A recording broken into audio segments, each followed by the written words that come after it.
knocks him down. Gobert stays on his feet. Tough shot. Made it.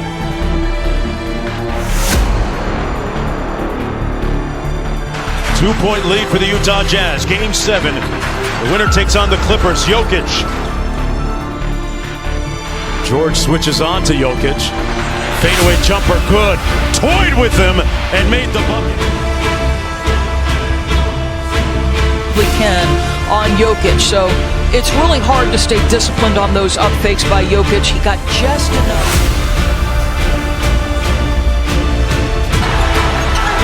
Jokic, put it up.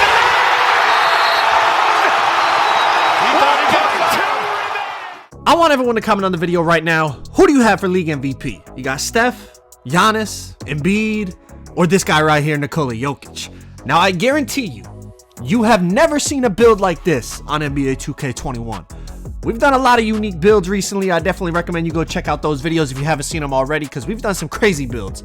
But this one, an interior finisher with playmaking takeover. Now, shout out to my boy J Loki for letting me use this build. He specifically designed this build to be like Jokic, and he did a really great job, honestly. You saw the intro, you saw what we were doing. Let's look at the attributes real quick so you guys could actually see what we're working with. All right, so let's look at this, man. It's got close shot, standing dunk, and post hook. Not a lot of driving dunk, but I was still driving dunking on it. I don't know, just because of the height or the wingspan or whatever. I don't know. The shooting is really, really solid. You saw what I was doing in the intro. You're going to see more in the gameplay. But we got mid-range three-pointer and post-fade. The post-fade was really, really fun to use. I'm not going to lie. I didn't realize how consistent it is on this game, actually. I thought it was kind of unreliable. But if you got the rating, you can do some crazy stuff. We got pass accuracy, post moves, but not a lot of ball handling. And then the defense is all over the place with interior, lateral, block, and defensive rebound. But then you're missing the other stuff. I understand when you make these builds, you got to sacrifice because you only have a certain amount of attribute points. It's all over the place, but it really did have a Jokic feel when I was playing on it. And part of that is because of the badges, all right?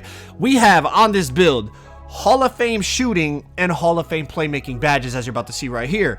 Now, we don't have a lot of finishing and we don't have a lot of defensive badges, but look at Hall of Fame shooting, Hall of Fame playmaking on a build that can score in the post and just... I don't know, I call it like an interior playmaker. It's really one of a kind, and it really is a Jokic type of build, man. So drop a like on the video, and let's get into some gameplay on this build. All right, y'all, so the first thing you're going to see is, despite the fact we don't have a lot of defense, you can protect the inside. I mean, listen, you have the side. On this game, you guys know, everyone makes small builds, and the fact that you're a pretty tall, pretty strong build, but then you could pick and pop like that, you are already a mismatch for a lot of people. Now, on top of that, you got Hall of Fame dimer, Hall of Fame floor general, and you can score in the post at will. Look at what we're doing here. Hop shot off of the post spin one way, hop shot back the other way. It's just a weird build. Like, people are not used to playing against a build that does this type of stuff. So eventually they're going to start double teaming because they're like, yo, what am I playing? Like, look at what I'm doing. They're like, what am I playing against? So naturally, they're not going to want to just watch you just destroy their teammate. They're going to send the double team. But then they start to realize that's when Jokic is at his best. That's when this build is at its best. With the Hall of Fame playmaking badges, your teammate is not going to miss. Like, even if he shoots a white, it's going to go in with the floor general, the dimer, and all that. You got to pick your poison. It's really like trying to deal with Nikola Jokic. Like, if you send a double team, he's such a good passer that he's going to pick you apart. And look at hop shot, up and under, step through.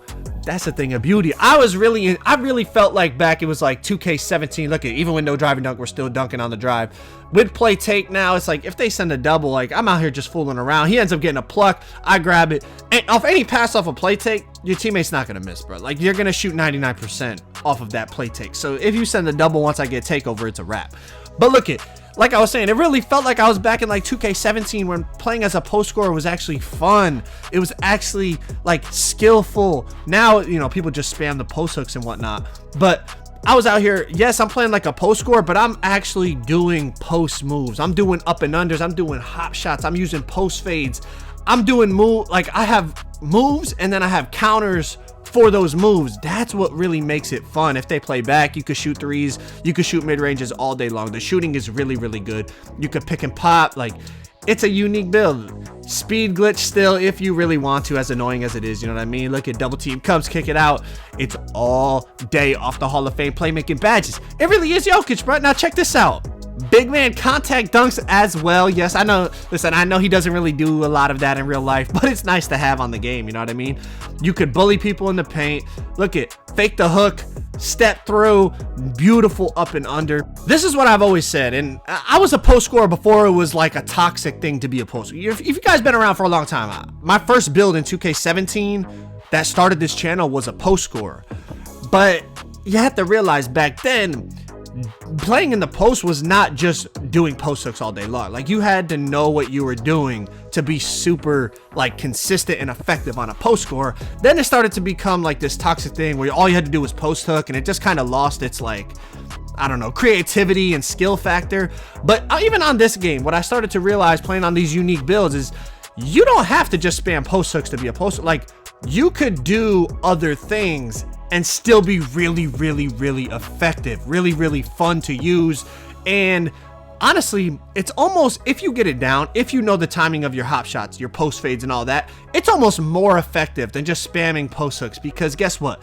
If you face another big player now, the way post hooks are after the patch, you can stop it. Like, you can get contests and make them miss. But if you're unpredictable like this, where you have the whole repertoire, you have the whole skill set of up and unders and hop shots and post fades and shimmy fades and hook shots and drop steps and spins, and there's nothing they can do, bro. They have to send the double team. Look at, like, how are you supposed to guard this? They have to send the double team. And since we're on this build, on the Jokic build, if they send the double team, it's a wrap, bro. With play take, it's automatic greens, or even if it's white like that, it's still gonna go in, bro. It's play take. Look at pick and pop. They send a double team at the guard this time. Jokic is wide open. The shooting was super consistent on this build. It was really fun. You see, we're literally lighting people up, and even against other big men. Look at that dude, is like a 7-foot paint beast. We're still able to stop him inside. We get the block. Speed glitch on him. He's too slow. But even without the speed glitch, we could take him into the paint. We could run the pick and pop. Super versatile build. Very versatile. You could do so many different things well on this build that people really just aren't used to it. And that's kind of the thing that makes Jokic one of the most effective players in the league. Effective, you know, just big man or just players overall, is the fact that he's such a different breed of big man. You know what I mean? Like, he can literally do it all, and you can run the offense through him because of how good of a passer he is. Look at, we're running the offense through me. I think about shooting. I'm like, you know what? Now hit me back. All right, you're going to play back. We're going to spark you from limitless. It doesn't matter. We can shoot those. You got to come out and guard me. Then he has to come out and guard me. I go in the post. I can speed glitch. Y'all get the idea, man. But it's super fun to play on these different builds because of how repetitive this game can become. Now look, by playing on these different builds, you are putting yourself almost at a disadvantage, yes? But if you master the timing of all these shots and understand what your build is actually capable of, it makes the game more fun. It makes the game more enjoyable than just, okay, we're going to run play shot, paint beast. It's the easiest way to win. But now you're running something different, right? And now you beat that play shot and paint beast meta doing something that's essentially weird. Like, people never see this. It's more rewarding, and it makes the game actually more fun to play, in my opinion. Rather than just doing the easiest way to win, if you can beat the people that use the easiest way to win with something different, then what does that say about you? And you could beat them consistent. You know, you're beating them 80, 90, 95% of the time you play them in the park. Like, you're out there with a 95 win percentage, and you're playing different than everybody else. You're not out there, you know, running the same meta lineup as anyone else. We're out here with a big man with play take, throwing bounce pass dots to the corner to beat them. Like, it's something that people have never seen before. We're out here picking and popping. You don't see a lot of shooting bigs. You also don't see a lot of people that play in the post and actually do real post moves. Like, I do a fade the first play, and then he bites on the fade, so I do it up and under. Or, you know what I mean? It's just, we're mixing it up. We're trying to keep it interesting. And this build right here, shout out to my boy Jay Loki for letting me use it, bro. It's super unique. It plays really similar to Jokic, that's what he was going for. He literally hit me up and said, this is my Jokic build. Like, I made it to play like him. And even giving it the play take, just something different anytime they help. It's like Jokic in real life. We're throwing straight dots, bro. Bounce passes, overhead pass. Look at that pass, bro. That is a Jokic type of pass. That's a Jokic type of pass, man. But hopefully y'all enjoyed shooting from 4 feet behind the 3-point line, man. Drop a like on the video. Subscribe if you guys are new. This has been Nikola Jokic 99 overall build in NBA 2K21 current gen, man. I'm out. Peace.